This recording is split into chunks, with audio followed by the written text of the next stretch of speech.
Still alive.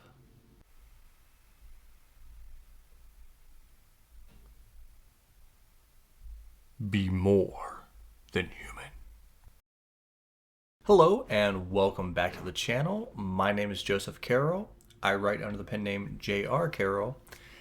And today we're going back to First Law. And I didn't wait too long to get back into it after reading The Blade itself. I really enjoyed that book, and it was really different.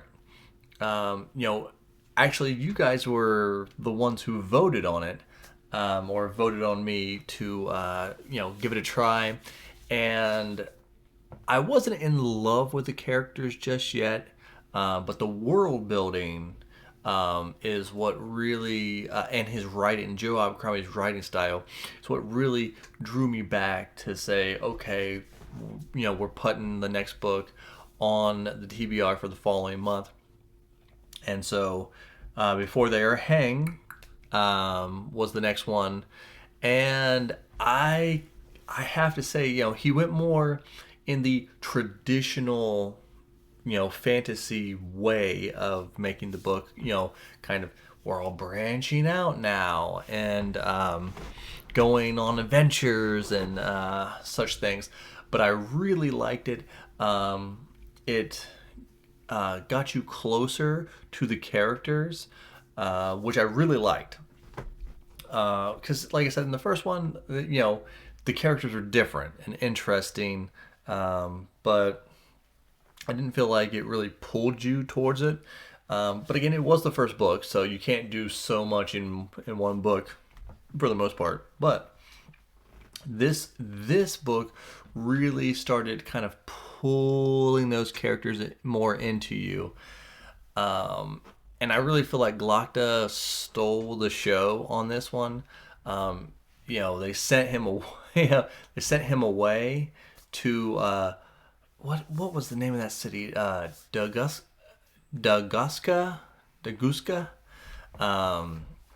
And it's so weird. Like, he did so many bad things in the first book, and it's almost like he's kind of turning his character a little bit, or he's softening his character. In this, he lets people go, he helps people out. He actually, like, when he got to the city to their inquisitors, he's like, seeing that they were just beating people up and not actually getting the information and killing everybody, and he was just like, you're all fucking incompetent, you're terrible at your jobs, and he sets to rebuilding the walls of this city for defense as it's about to come under attack. And so he takes it seriously, and he's like, all right, we're going to try to defend this. He's because like the merchants and stuff, people have taken over the city from the original inhabitants, and and he's like, well, we're going to let them come up here, they're going to be able to go to their temple, and they're going to help you, and everyone's going to chip in to kind of rebuild. And you're like, man, what is this? Like, this is not Glocta from the first book. He's kind of becoming a softie, but he still does some crazy things. And I love his inner dialogue. I actually think that the inner dialogue in these first two books are better than the actual dialogue in these two books. Oh, last place, nailed it. But I actually had some weird stuff happens here. Some weird stuff happens here with Glocta, because he's trying to finagle, trying to keep this place afloat, and then he runs out of money, and then this banker comes along, and he's like, hey, basically, like, I know you're 500K in debt. Here's a trunk. Here's like 2 trunks worth of 500K worth of jewels and gold. and we're writing you a check, for another 500K down the line. So he's got $1 million in debt to these bankers now. But I was like, Klokta, like you killed somebody for doing this in the first book, man. Like, what are you doing? And he even kind of has that little dialogue. He's like, oh, all they wanted was a favor for me, coming down the line. How's that gonna turn out? Um, but you know, and then he's looking for like who's the informant here in this city, because the previous person in his position was was killed, and he ends up finding out who's been informing the bad guys. um and it's a merchant, the queen of the merchants, Ida, or Ider.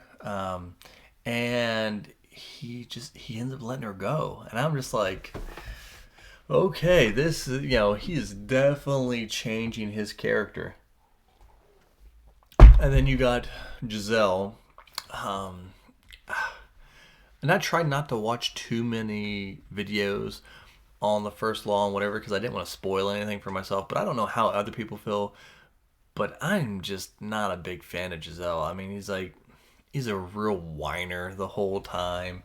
Um, you know, and then, he's just whining about everything. His group gets into a fight. He freezes, almost gets people killed. Then the next fight comes through. He ends up killing two guys. Goes 2-on-1, kills two guys, and then like brags like, I seen it coming. He's like, oh, look what I did, and then like next thing you know, Fope gets hit in the fucking face, and is knocked out, broken jaw. I think he like cut his lip through. So and just like I'm not a big fan. Pharaoh, on the other hand, I really like her. She's grown on me. Um, in the beginning, she was just pure rage monster, basically. But she's developing a little bit, and and then we find out she possibly has like demon blood in her or something. Um, and I was like, oh, okay, well, and they even say, well, it kind of makes sense because you're kind of crazy. Um, but, she starts to kind of have some weird feelings for Logan Nine Fingers. And, one of the most awkward sex scenes I've ever read in a book. But it was eventually became kind of cute. And Logan, uh you know he's kind of becoming a mentor for Giselle, you know along with being kind of a companion for Pharaoh. And he's you would think, I wouldn't say Baez is supposed to be the really leader, but Logan is the leader. But I love anytime that he like blacks out and goes into the Bloody Nine and just kills all these flatheads. That chef's kiss, beautiful, love it. I love his dialogue, to himself anytime he's the Bloody Nine, which is great. And you kind of show that Pharaoh, she's so so awesome. Like, she was like helping him through like the dark, and he's kind of freaking out, and she's like holding his hand and stuff, which I thought was pretty cool. But then that they're on like this long, journey to the far north, to try to get this basic. It's supposed to be kind of the size of a rock, but it's like a super weapon. And I was, I was like, well, and Baez runs into multiple other, wizards, magi, um, And when they finally get there, I thought it was pretty cool how it happened. Like Logan takes a drink of, I don't know what it's supposed to, what it was, whiskey, some kind of high, spirit wine or something, and like blows into the fire, and then this spirit shows up. I don't. That kind of caught me off guard a little bit, um, and shit, like the spirit like reached inside itself. It's like, oh, I have it, and pulls it out, and then it turns out it was fake, and somehow the evil magi tricked them, and Pharaoh's freaking out because she's like, I went through all this, where's my vengeance? That's all I'm here for is my vengeance. But we lose some people.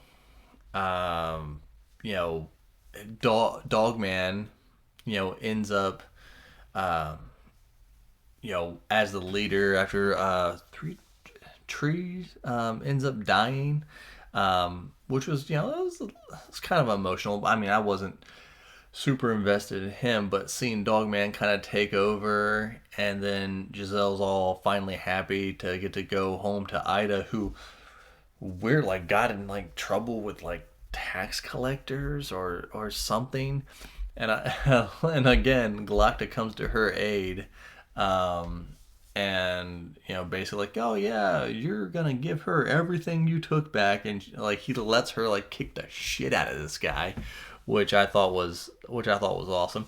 This book had a little bit more, you know, I don't know, that kind of a little more themey than the first book.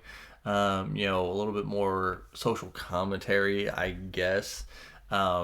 Which I'm not always big on that, but it was fine. It didn't like overpower the book or anything. But hey, if you guys made it this far, make sure you're subscribed. Make sure you like this. I'll do a video for the next one if this one is turns out to be good. Appreciate all you guys, and I'll see you in the next one.